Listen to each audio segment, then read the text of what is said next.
buenos días, camaradas. Mi nombre es Manuel Castro, Manu Castro, soy miembro de este núcleo, del núcleo de Rivas Vacía Madrid, y agradezco la invitación que me habéis hecho para hablar un poco, comentar cosas acerca de la historia del propio Rivas Vacía Madrid y su contexto con la guerra civil, cómo la batalla del Jarama afectó a nuestro pueblo y los restos, los rastros que quedan de esa batalla del Jarama, de esa guerra civil española en nuestro municipio. Ya sabéis que llevamos unos años trabajando la memoria democrática, participamos junto a otros compañeros y compañeras en Jarama 80, una asociación que se crea al calor del 80 aniversario del recuerdo de la batalla del Jarama, y llevamos ya pues desde el año 2016 haciendo rutas y visitas a los sitios históricos donde se desarrolló la batalla del Jarama en nuestro término municipal, en Rivas Vacía Madrid, y también en Morata, en Arganda y en San Martín de la Vega. Lo que pretendemos es hacer un recuerdo o conocer, tener memoria de qué pasó en nuestro pueblo en esos años de 1936 a 1939 y cómo ha marcado esa guerra civil y la batalla del Jarama, cómo ha marcado el posterior desarrollo y crecimiento del propio Rivas Vacía Madrid. Vamos a hacer una pequeña introducción del origen de Rivas, de la zona geográfica donde hoy se ubica Rivas Vacía Madrid, y luego ya iremos específicamente a una visión rápida de lo que significó la batalla del Jarama en febrero de 1937, los antecedentes de la batalla también, y el impacto posterior que supuso la batalla del Jarama y el trabajo, o algunas de las líneas de trabajo que llevamos hoy en día para este recuerdo de la memoria democrática y memoria histórica, ¿no? Hay que decir que la ubicación geográfica de Rivas Vacía Madrid, pues Rivas Vacía Madrid se encuentra en el curso de los ríos Jarama y Manzanares, en la confluencia de los ríos Jarama y Manzanares, y eso ha hecho que desde el origen de los tiempos haya rastros de vida en este entorno geográfico. El Rivas Vacía Madrid que conocemos hoy, o la unión de Rivas del Jarama y Vacía Madrid, se da en 1834, con el inicio de la desamortización de Mendizábal. Y también muestra un poco la vida que tenía en este sureste de Madrid, de qué vivíamos en este entorno y la aportación que se hacía al desarrollo de la propia ciudad de Madrid. Se dice también, Agustín Sánchez Millán, en su libro Rivas Vacía Madrid, mi pueblo, hace referencia también al nombre, a esa curiosidad histórica de dónde viene el nombre de Vacía Madrid. Vacía Madrid era el enclave, era el pueblo que se encontraba junto a los Cortados, en la zona que hoy se conoce como el Soto de las Juntas, que es donde muere el Manzanares en el Jarama. Ese enclave es donde se encontraba el Vacía Madrid histórico, que queda destruido en febrero del 37, y la recomposición de Vacía Madrid se hace por medio del Plan de Regiones Devastadas de Franco, y se entregan las primeras casas en 1959, ya en el otro lado de la carretera de Valencia, ya en el sitio donde se encuentra hoy Vacía Madrid. Y Rivas del Jarama, su nombre viene desde el 720, que Gracián Ramírez, el caballero Gracián Ramírez, construye un castillo. Todo esto lo cuenta tanto Agustín Sánchez Millán como Francisco de Pablo Tamayo, que fue alcalde de Rivas en sendos libros de la historia de Rivas. Se habla de que en 1031 Ripa Carpetana pasa del califato de Córdoba al reino de Toledo, era un entorno musulmán en el que nos encontramos, y además era el camino que iba desde Toledo hasta Alcalá de Henares, hasta la ciudad complutense. Se funda por Guillermo de Rivas en 1110, es un capitán segoviano que da nombre a la ciudad, o al pueblo, al poblado, al entorno de Rivas del Jarama. En 1274 Alfonso XII ratifica la jurisdicción de Madrid sobre la villa, sobre diferentes villas en el entorno de Madrid, y entre ellas están Rivas del Jarama y Vacía Madrid. En 1560 Felipe II comienza la edificación de San Lorenzo del Escorial. Hay un relato curioso en el libro de de Pablo Tamayo con respecto a que lo que se conoce hoy como San Lorenzo del Escorial se barajaban dos enclaves, uno donde finalmente se ha ubicado y el otro era aquí el entorno de Rivas Vaciamadrid. Madrid. Lo que es cierto es que Felipe II, hay restos y hay conocimiento de un palacio de caza de Felipe II en el Soto de la Junta, donde se encontraba Vaciamadrid, y que está el espolón de Vaciamadrid en el Cerro de Coberteras, ¿vale? Como decíamos, en 1834 se agrega Vaciamadrid a Rivas del Jarama y ya se crea el núcleo de población que conocemos hoy de Rivas del Jarama y Vaciamadrid. En 1931 ya sabemos que llega la República.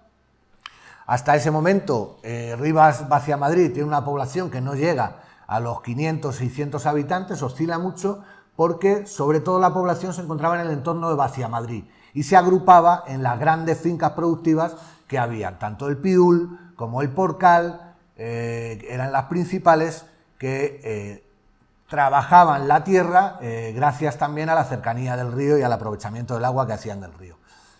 También contamos en la historia del entorno de Rivas Vaciamadrid con restos del Real Canal del Manzanares, que era una apuesta en diferentes momentos de la historia por hacer navegable el Manzanares y hacer puerto de mar a Madrid, ¿no?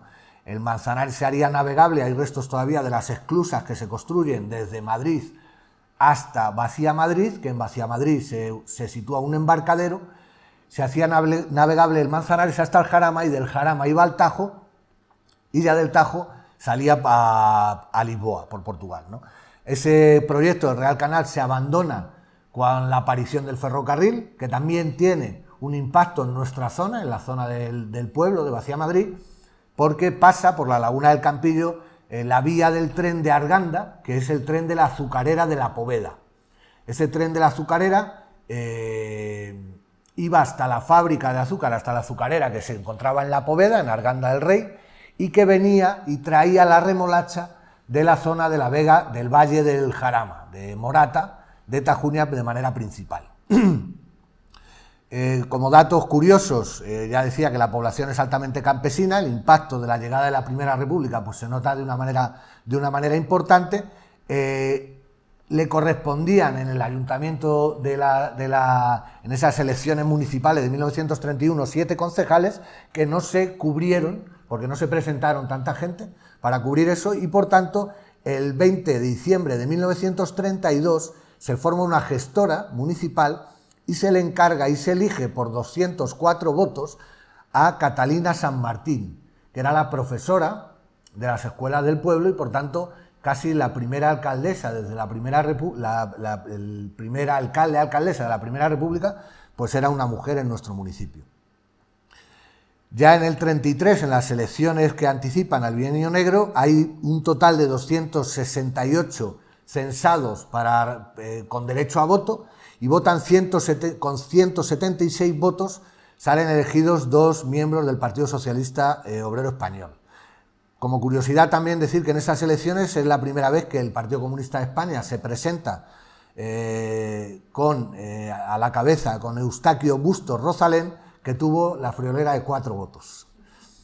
Decir también como curiosidad histórica, que es algo que tendremos que seguir trabajando y seguir estudiando y seguir recopilando, que Eugenio Bustos Rosalén fue asesinado, fue ajusticiado por el franquismo una vez acaba la guerra, evidentemente pues, por su militancia comunista.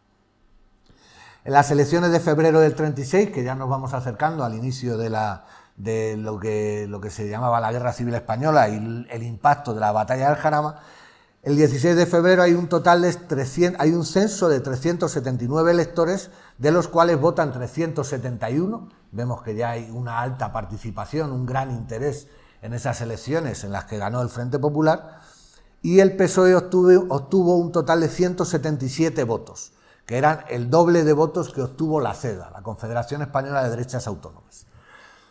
Ya sabemos que el 18 de julio estalla el golpe de Estado en 1936, en un marco de no reconocimiento por parte de la burguesía y la derecha de las elecciones, del resultado de las elecciones en las que el Frente Popular obtiene la mayoría, obtiene la victoria, y ya desde el mes de febrero ya hay documentación histórica que demuestra cómo Juan March el financiero Juan March ya financiaba, ya pagaba para la compra de material de guerra a la Italia fascista de Mussolini, para la compra de aviones, aunque no llegaron, pero ya en febrero estaban haciendo los preparativos de ese golpe de Estado del 18 de julio.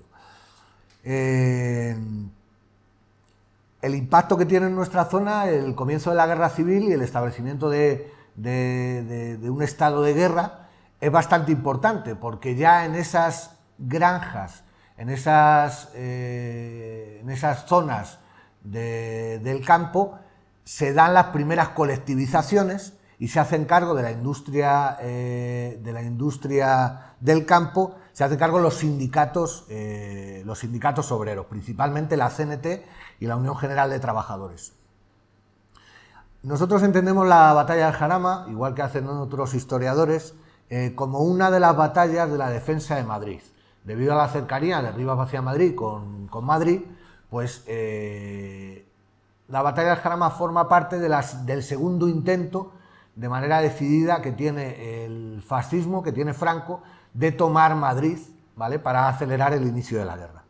Como antecedente es decir que ya sabéis que a principios de julio pues lo que se van creando son milicias obreras por parte de los sindicatos y de los partidos de izquierda, que son los que se encargan de hacer la defensa de la democracia, de la legalidad republicana, con la pelea con el Estado burgués para la obtención de armamento, para poder hacer la defensa de algo que ya se sabía, que ya el pueblo entendía que iba a pasar, que era un golpe de Estado y una ofensiva fascista para acabar y no reconocer con el triunfo del Frente Popular y las reformas que los partidos de izquierda estaban impulsando y estaban llevando a cabo en nuestro país. Decir que el 16 de octubre es cuando se crea el Ejército Popular Republicano, cuando se funden ya las milicias dentro de las estructuras que se habían mantenido del ejército español leales a la República, y que es uno de los elementos que de manera decisiva interviene en el frenazo que se le da a la ofensiva franquista.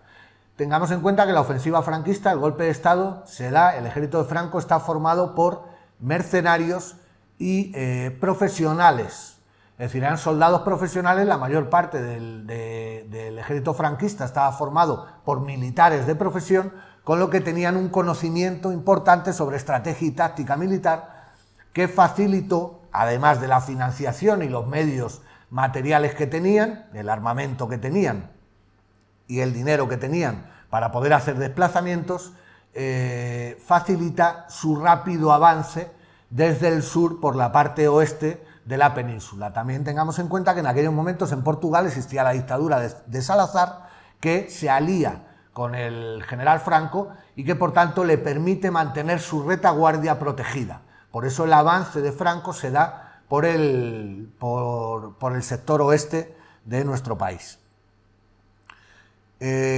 Cuando hablamos de la defensa de Madrid, tenemos en cuenta que Madrid en aquellos momentos es la capital de la República y que lo que intenta Franco es tomar la capital de la República para forzar el fin, la caída de esta Segunda República. En agosto se dan los combates en la Sierra Madrileña, el intento de penetración por la zona norte de la comunidad para la toma de Madrid. En noviembre comienza ya la ofensiva desde la zona oeste por la Casa de Campo, ¿vale?, la pelea, la batalla de Ciudad Universitaria y la Casa de Campo.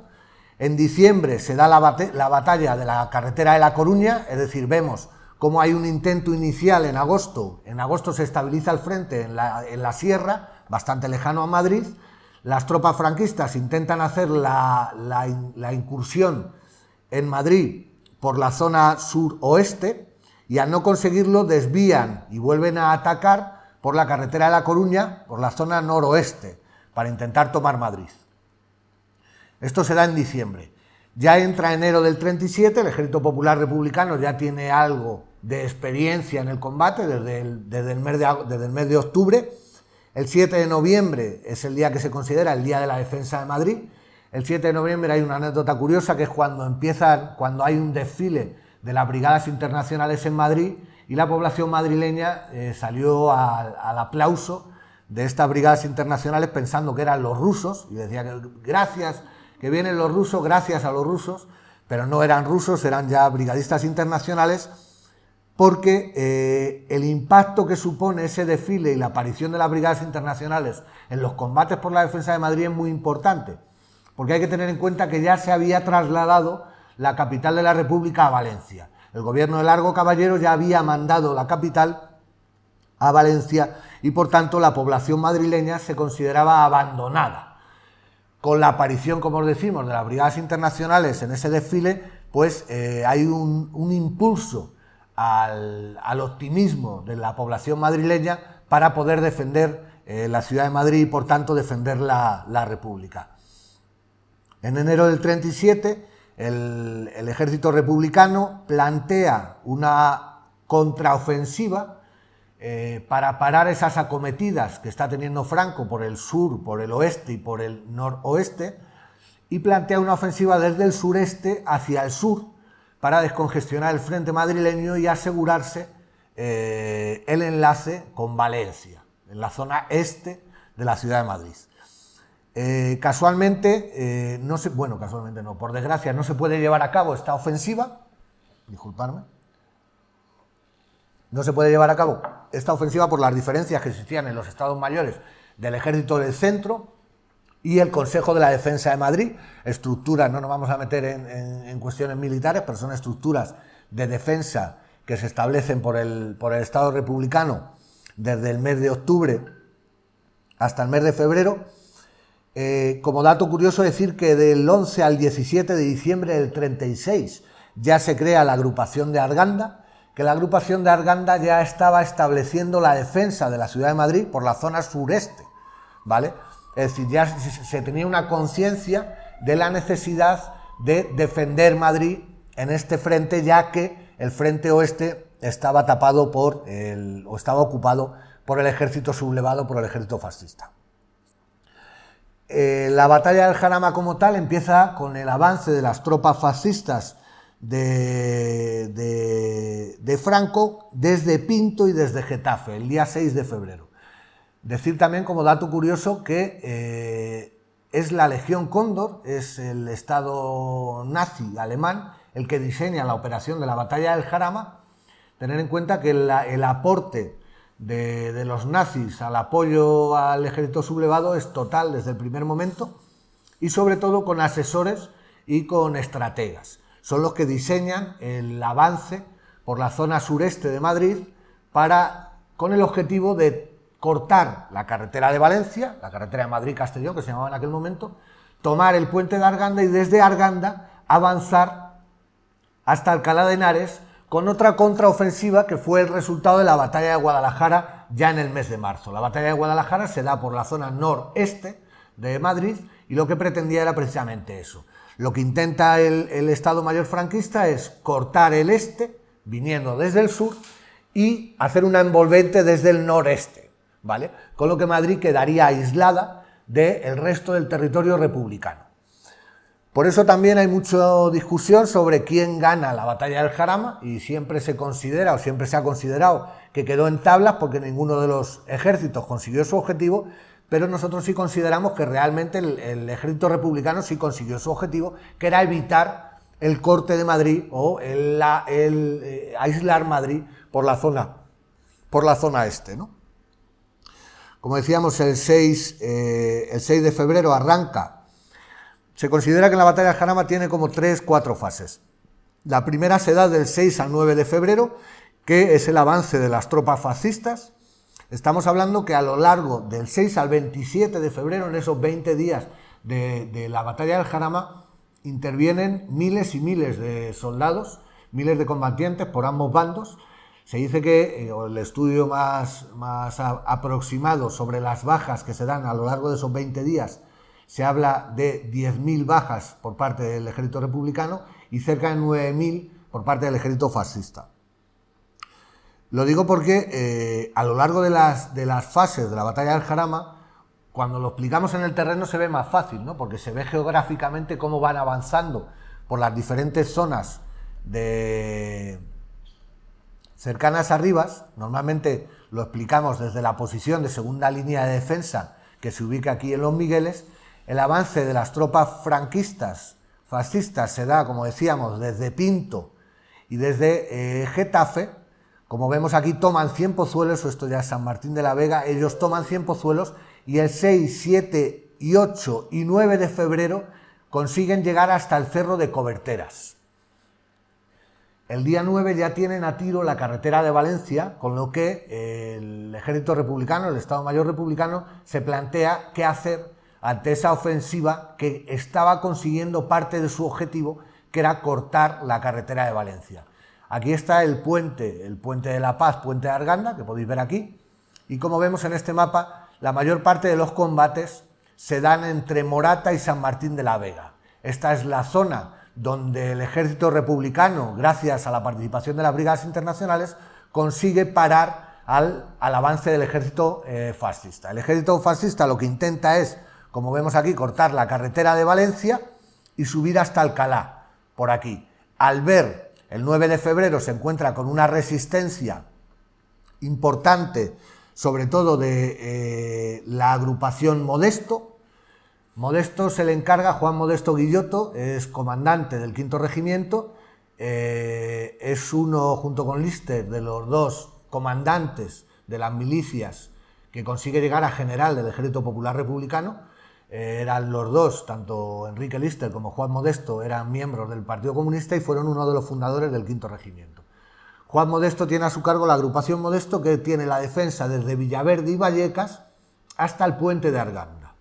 Tiene toda esa estructura de mantenimiento de la defensa de Madrid. En aquellos momentos ya estamos defendiendo, no hay una ofensiva porque hay una limitación de fuerzas y porque además los combates por parte del ejército franquista, que en 5 meses consigue llegar a las puertas de Madrid, pues son muy importantes, pero el 9 de febrero Lister consigue avanzar hacia Coberteras y tomar el espolón de Vaciamadrid. A día de hoy, aunque está muy destruido, pero podemos encontrar restos de trincheras republicanas justo aquí en este barranco del Estrecho, que es el balcón donde se encuentra el espolón de Vaciamadrid, ¿vale? Que va a dar a el canal del Manzanares, a la depuradora que se encuentra hoy aquí y que está en el lado más cercano a Vallecas. Todo este sector, no sé si se puede apreciar, no se aprecia nada.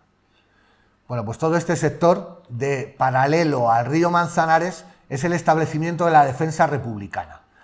Podemos ver en este plano cómo se encuentran las trincheras republicanas, que están en rojo, y las trincheras fascistas, la distancia que hay entre una y otra. Este es el Soto de las Juntas, ¿vale? La confluencia de los ríos Manzanares y Jarama. Aquí está la Presa del Rey, como podéis ver aquí abajo. Aquí abajo estaría la Marañosa, ya es término municipal de San Martín, y vemos cómo todo este sector del lado derecho de Coberteras lo tiene tomado el ejército franquista y cómo la defensa republicana de Madrid se encuentra en todo el otro sector. Vemos que el ejército franquista no puede bajar, incluso cuando consigue cruzar el Jarama, en este caso de la zona del Manzanares, para intentar llegar a Arganda, se encuentra detenido por la línea de defensa republicana. Como decíamos, en esa primera fase del 6, 7, 8 y 9 de febrero comienza la ofensiva desde Pinto, es el avance fascista, la toma de la Marañosa, Cienpozuelos y Coberteras. La Marañosa en aquellos momentos ya existía una fábrica de armamento que crea Alfonso XIII. Esto también es una curiosidad histórica. Alfonso XIII crea esta fábrica de armamento que se convierte en una fábrica de armamento químico, que elabora el llamado gas mostaza, que se usa por parte de los españoles en las guerras de África. Usamos en la guerra del Rif el armamento químico que sale de la Marañosa para matar moros, y en la guerra civil española lo que hace Franco es traerse a los hijos de los moros que matábamos con ese armamento químico a defender esa fábrica de armamento químico que era de donde salían las armas para matar a sus padres. Ellos son mercenarios. Tened en cuenta que más del 40% del ejército franquista que interviene en la batalla de Jarama está formado por mercenarios marroquíes, ¿vale? Hay otra parte muy importante también de combatientes fascistas italianos en el ejército franquista. Esto da pie a que cuando de manera habitual se nombran los dos ejércitos, el republicano y el fascista, como ejército nacional, pues nosotros destacamos este hecho, ¿no? Había bastantes más nacionales en el ejército republicano que en el ejército franquista, ¿no?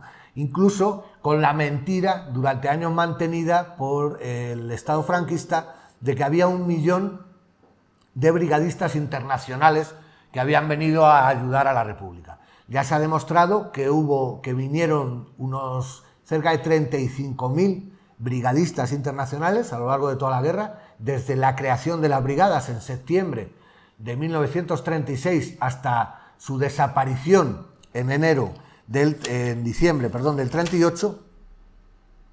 La despedida se lleva a cabo el 23 de diciembre de 1938.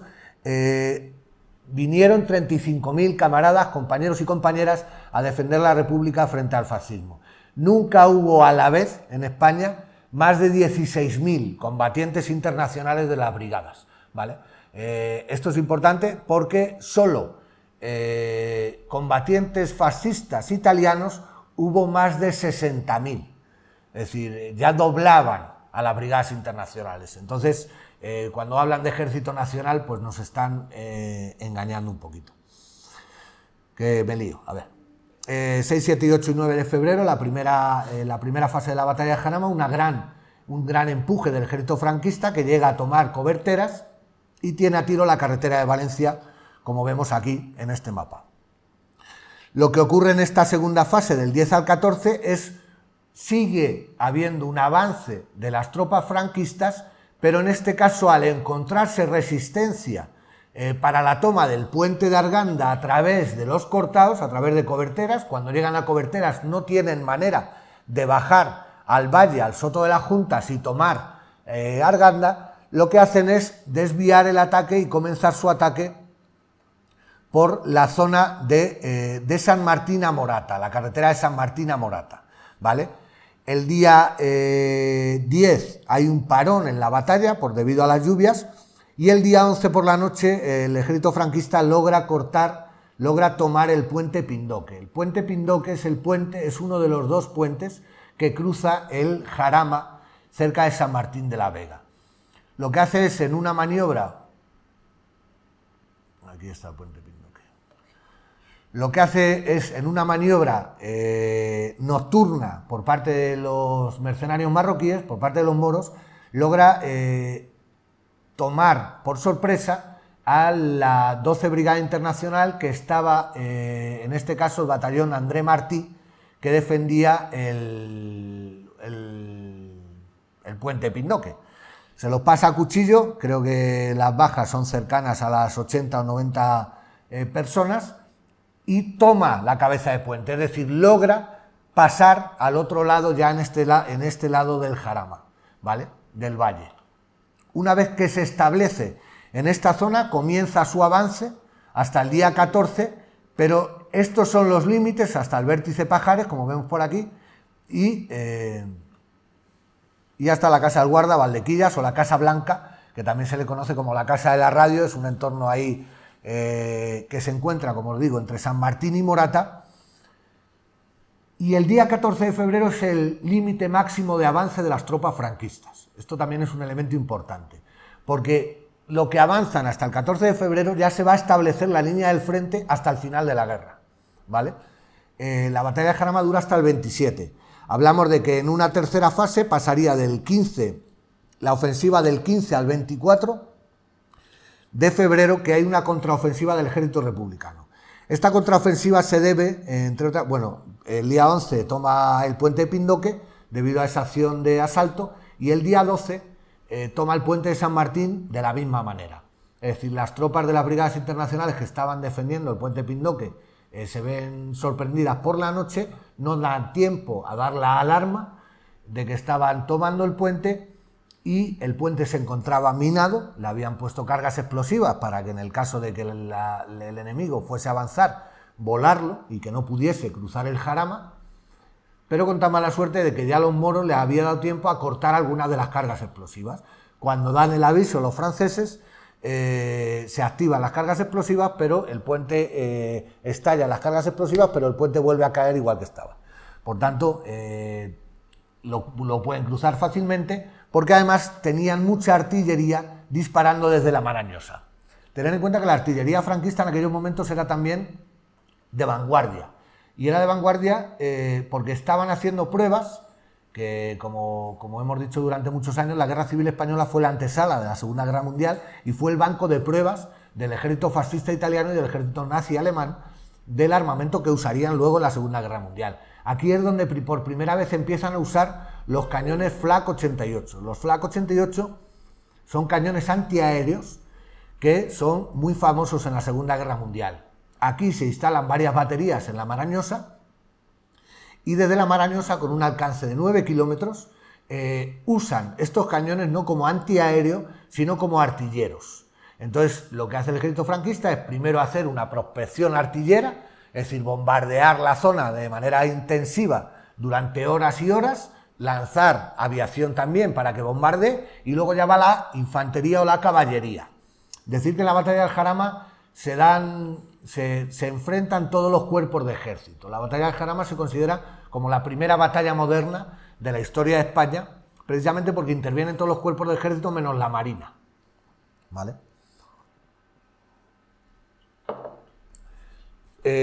Los combates aéreos, ahora hablamos ahora de los combates aéreos. Como decimos, intervienen todas las armas del ejército: infantería, caballería, artillería, los tanques, y es curioso cómo ya en la batalla del Jarama se empiezan a enfrentar esos dos grandes enemigos que se dan cita en la Segunda Guerra Mundial, que son el fascismo y las democracias occidentales o las democracias populares, con la gran participación y la gran ayuda de la Unión Soviética. La Unión Soviética empieza a enviar armamento a la República Española en su ayuda y empiezan a llegar los aviones, los Polikarpov I-15 y los Polikarpov I-16. Los I-16 conocidos como Mosca y los I-15 conocidos como los chatos, ¿vale?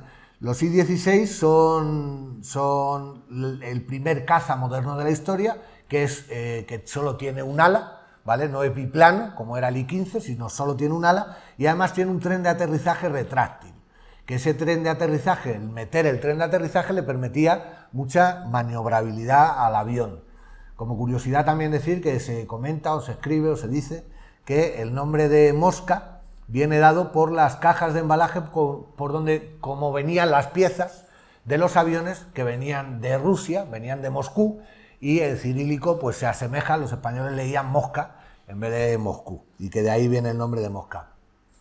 Los fascistas le llamaban rata debido al sonido de sus ametralladoras en las alas, de rata-ta-ta-ta. Pues, los combates aéreos que se dan en la batalla de Jarama también son muy importantes, y se combaten entre dos españoles, o los dos líderes de cada una de las aviaciones se llaman García. Por un lado se encuentra García Morato, que se le conoce como el as de la aviación azul. En esos momentos García Morato se encuentra bombardeando en el frente sur, en Andalucía, y debido a la superioridad aérea que en esa primera quincena de febrero del 37 tienen los aparatos rusos y los pilotos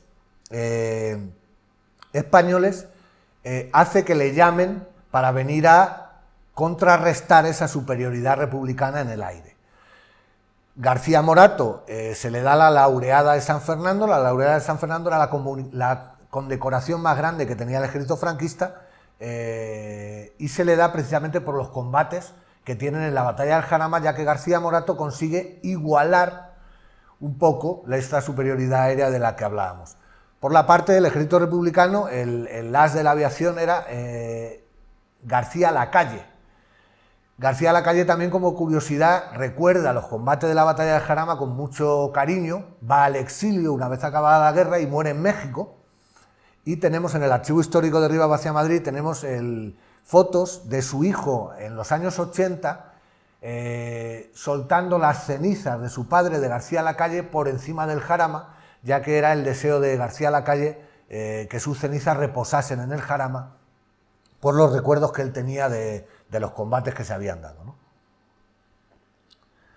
Todo este rollo es por por hablar también de la participación internacional que se da en la Guerra Civil Española, con el apoyo, ya os digo, de la Unión Soviética por parte de la defensa del ejército republicano y del Estado fascista y nazi por parte de la defensa del franquismo. Estos medios materiales no se ven solo en lo grande, no se ven solo en los tanques, en los T-26, son los T-26, del ejército republicano y en los Polikarpov, en los I-15 y en los I-16, sino que por parte del ejército franquista ocurre lo mismo. La mayor parte de los aviones y de los tanques que usan provienen del ejército italiano y del ejército alemán. Esto también se ve, como os digo, en la munición. Se ven las excavaciones que se llevan a cabo en las diferentes zonas de combate de la Guerra Civil Española, como en las zonas donde estaba el ejército republicano se encuentran una multitud diferente de munición y de cartuchos y de armas de todo tipo.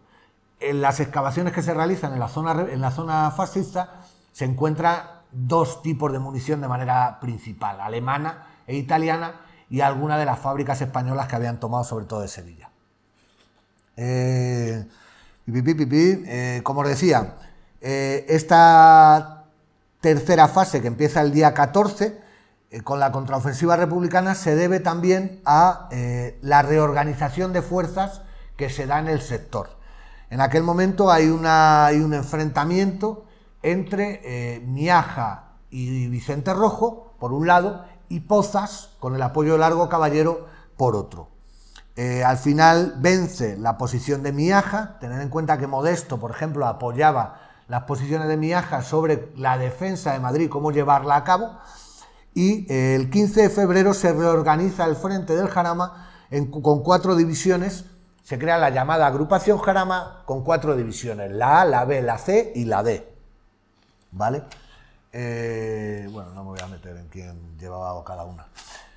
Lo que permite esa reorganización en 4 divisiones, más la agrupación Modesto, que era la división Modesto, que tenía, como os decía antes, la defensa desde Vallecas hasta el puente de Arganda, lo que permite es parar la ofensiva franquista y permitir una contraofensiva que se da por el sector de la Aldehuela, que es la zona donde está Perales del Río, ¿vale?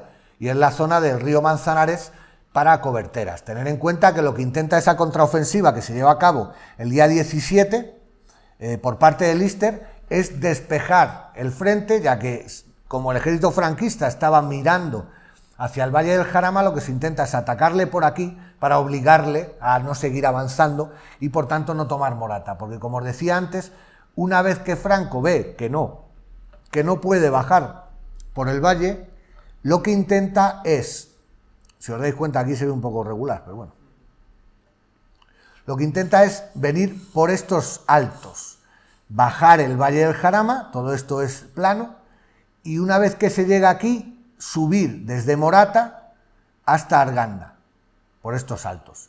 Tomar, es decir, en vez de hacerlo por aquí, esto es Rivas, sí, esto es Arganda, ¿vale? En vez de entrar por aquí, que este es el puente de Arganda, en vez de entrar por aquí, lo que hace es intentar por aquí, para ir hasta Alcalá, como decía.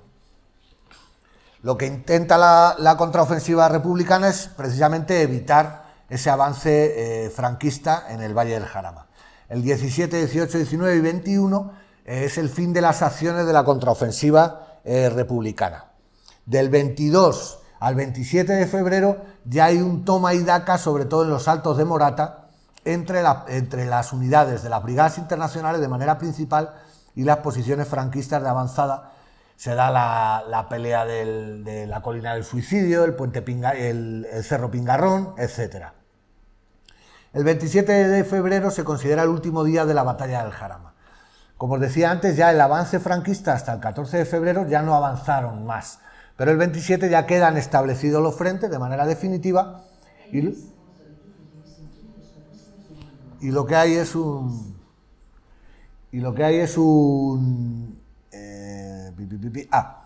pues una pelea constante durante los 2 años que todavía se mantiene la guerra, hasta abril del 39, en toma de posiciones. decir que la ofensiva franquista lo que hace es destruir, en aquellos momentos Vaciamadrid se encontraba aquí, ¿vale?, en este lado de la A3, y lo que hace la ofensiva es destruir todo el entorno de Vaciamadrid. Y Rivas del Jarama y Vaciamadrid se convierte en una zona de frente durante toda la guerra. Por eso tenemos tantos restos. Estos son los restos, el resumen de los restos que están inventariados del frente del Jarama en el término municipal de Rivas, en cada una de las posiciones.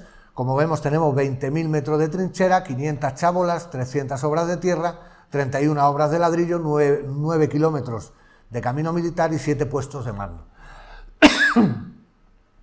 Estos son los restos que ha quedado principalmente del ejército republicano, aunque hay una parte muy importante también, como veíamos aquí, de los restos del ejército franquista, sobre todo en Coberteras, en la zona alta de Coberteras.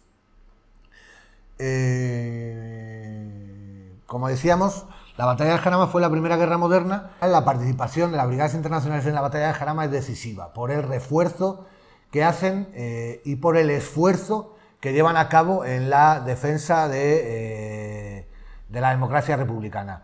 Decir que intervienen la 11 y la 12 Brigada Internacional y la 14 y la 15 Brigada Internacional a lo largo de... desde el mes de enero ya se encontraban posicionadas, sobre todo la 11 Brigada Internacional, con los batallones franco-belga y el batallón Garibaldi. Durante diferentes momentos de febrero se encarga la defensa del puente de Arganda, como os digo, al batallón Garibaldi y a varias compañías de los batallones franceses de la 12 Brigada Internacional. La 15 Brigada Internacional, que es la brigada en la que participan los norteamericanos, la brigada Lincoln, es la primera vez en la batalla de Jarama cuando intervienen, cuando pelean estos norteamericanos que vienen del entrenamiento de los campos de Albacete, y el día 14-15 de febrero es cuando llegan a los campos de Morata, llegan a Morata para participar en la defensa de la República en la batalla del Jarama, ¿no? Hay muchos batallones internacionales que participan en estas 4 brigadas que intervienen en la batalla del Jarama. La única brigada que no interviene es la 13 Brigada Internacional. Intervienen los batallones André Martí, el británico, el 6 de febrero, la Lincoln, el Dombrowski, el batallón Garibaldi, el Talman, el Dimitrov, el Edgar André y el Comuna de París. Hay que decir que las brigadas internacionales tienen una gran cantidad de bajas en la batalla del Jarama. Se habla de cerca de 2.500. Y algunos de los batallones que intervienen, desde luego que su esfuerzo fue titánico, dejándose pues más del 80% de los combatientes de los camaradas en algunas de las batallas. Como curiosidad, decir que las brigadas internacionales estaban compuestas por voluntarios y voluntarias de 52 países. Las brigadas internacionales se crean o se forman, más bien, debido a la necesidad de organizar los voluntarios y las voluntarias que ya estaban llegando a España para defender la República frente al fascismo. Si recordamos, en julio de 1936 estaba prevista la celebración de las Olimpiadas Populares en Barcelona, como contraposición a las Olimpiadas que se celebraban en Berlín, y como rechazo a la celebración de esas Olimpiadas en un país nazi. Por tanto, cuando no se llegan a celebrar las Olimpiadas Populares, porque estalla el golpe de Estado, pero ya en aquel momento se encontraban cerca de 2.000 deportistas y combatientes, principalmente de izquierdas, ya que el llamado a la participación en las Olimpiadas Populares era de los partidos de izquierdas, los partidos socialistas y comunistas, y de las organizaciones sindicales. Se quedan para participar en la defensa de la República y se empieza a ver una ola de solidaridad internacional con la defensa de la República, por lo que comentábamos al principio, ¿no? Porque se preveía ya qué es lo que iba a pasar con el militarismo y la ambición del Estado nazi alemán y del Estado fascista italiano. Por tanto, las organizaciones de izquierda, los comunistas y las comunistas ya empiezan a llamar a la defensa de la República como defensa de la democracia frente al fascismo y la política de la Internacional Comunista, de la Tercera Internacional, sobre los frentes populares, que se había mostrado exitosa, y ahí veíamos el resultado de las elecciones de febrero, empieza a organizar esta llegada de voluntarios. Se crea la oficina de reclutamiento de las Brigadas Internacionales en París, y desde París se les manda en tren a cruzar los Pirineos. Una vez que las Brigadas Internacionales llegaban, que los brigadistas y las brigadistas llegaban a España, se las mandaba a campos de entrenamiento en La Manchuela, en Albacete, en Madrigueras, en Villamalea, en Tarazona, en el propio Albacete, y ahí es donde practicaban entrenamiento básico, muy básico. Decir que también la historia siempre ha dicho que las Brigadas Internacionales eran románticos, era gente de clase media alta, profesores de universidad. Está demostrado que más del 80% eran trabajadores manuales, eran obreros, eran mineros, eran estibadores. Tiene un desarrollo muy importante la sanidad, la experiencia que aportan las Brigadas Internacionales en la sanidad militar para el establecimiento de la sanidad militar en la República. Decir que que debido a esos 52 países que participan en las Brigadas Internacionales hay una enormidad de lenguas que se hablaban, y los traductores y las traductoras adquieren una importancia decisiva en la conformación de las brigadas. Las brigadas al final se van conformando, se van organizando también en función de la lengua que hablan, para facilitar precisamente la toma de decisiones y el traslado de las órdenes entre los camaradas que formaban parte y las camaradas que formaban parte de las Brigadas Internacionales. La mayor participación es la francesa, hay más de 5.000 franceses que participan en las Brigadas Internacionales, luego están los ingleses, norteamericanos, que no estadounidenses, sino norteamericanos, pues participan cerca de 1.200, hay participación de cubanos, argentinos, uruguayos, chinos, hay 2 combatientes chinos, hay japoneses, hay palestinos, hay una gran participación del pueblo judío en las Brigadas Internacionales, a través sobre todo de la gente que había salido huyendo de la Alemania nazi ya por la persecución a los judíos. Hay incluso periódicos escritos en yiddish, en la lengua judía, dentro de las Brigadas Internacionales, argentinos, uruguayos, como decía, mexicanos. México en aquellos momentos gobernaba Lázaro Cárdenas y también tuvo un apoyo importante a la República. Una vez que perdemos la guerra en el exilio, pues también hay una gran parte muy importante del exilio español que va a México, se ve protegido por Lázaro Cárdenas. Y participación de soviéticos se da, pero no encuadrados dentro de las Brigadas Internacionales, sino como asesores y como combatientes, como conductores de los tanques y pilotos de la aviación. Hay una gran participación de pilotos norteamericanos en el ejército republicano, iraquíes, bueno, de 52 nacionalidades. Recientemente se ha publicado un libro que se llama Las Brigadas Internacionales, Fascismo, Libertad y la Guerra Civil Española, de Gilles Tremblay, que dicen, hace falta leérselo en profundidad, pero es una de las obras más completas con respecto a las Brigadas Internacionales y que aporta bastantes datos de todo el trabajo que se ha elaborado también previamente sobre las Brigadas Internacionales. Como les decía, la batalla de Jarama acaba el 27 de febrero, las Brigadas Internacionales se mantienen hasta más o menos julio de 1937 en el frente del Jarama. Luego ya se van yendo a diferentes zonas de combate que se estaban dando a lo largo del territorio español, y tenemos un estudio bastante en profundidad realizado por el Consejo Superior de Investigaciones Científicas sobre las unidades que se encontraban a lo largo de toda la guerra en el territorio de Rivas Vaciamadrid, Madrid, que eso es algo que tendremos que afrontar para hacer un extracto de ese gran trabajo que se ha hecho de archivo, de recopilación de los datos de qué unidades se encontraban en cada una de las posiciones del frente del Jarama. Como dato curioso, por ejemplo, decir el 27 de febrero, podemos decir las unidades que se encontraban. Estaba la 5ª Brigada Mixta de Carabineros, la 11 y 12 Brigada Internacional, la primera unidad de avance a las órdenes del comandante Díaz, las tropas de choque de la Juventud Socialista Unificada de Madrid, la 5ª Brigada Mixta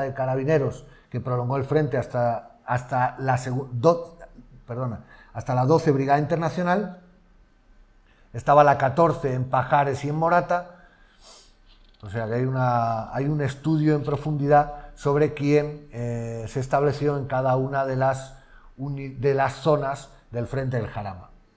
Es decir, que estaba el segundo cuerpo de ejército, con el jefe de Estado Mayor Joaquín Otero, la agrupación Modesto con el comandante Modesto, el jefe de Estado Mayor Federico de la Iglesia, la cuarta división, 41 brigada mixta, 36 brigada mixta, la brigada E, que era la brigada del campesino, la 21 brigada, la 19 brigada mixta, el tercer cuerpo de ejército, todo esto el 10 de marzo del 37 ya.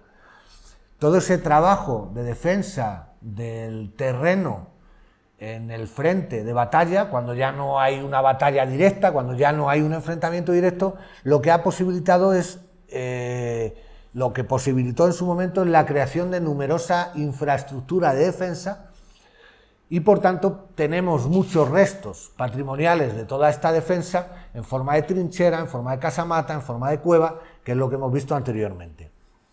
El trabajo que creemos que se debe llevar a cabo, tanto desde las instituciones como desde la sociedad civil, es la protección de ese patrimonio.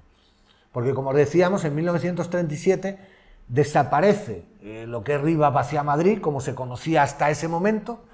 Se queda establecido el frente del Jarama y hasta abril del 39 no empiezan a volver los habitantes de Rivas-Vaciamadrid, que además vuelven de manera contada, debido a la represión. Ya hemos visto los resultados de las elecciones que había en Rivas, pues debido a la represión vienen con cuentagotas a lo largo de la década de los 40. Hay ya la constitución de los ayuntamientos franquistas en el propio 1939, se constituye el ayuntamiento afecto al generalísimo, el 2 de marzo, creo que es el 2 de marzo de 1939, pero hasta 1959 no se entregan las casas de regiones devastadas, con lo que la vida hasta aquel momento se circunscribía a menos de 100 habitantes, que además se encontraban dispersos entre las fincas agrícolas, que ya las habían recuperado los grandes terratenientes, y las ruinas que quedaban del poblado de Vaciamadrid, ¿vale? La gente que empezaba a venir a vivir otra vez a Rivas, una vez acabada la guerra, vivía en las ruinas del ayuntamiento, por ejemplo, o en las fincas del Porcal y del Piul.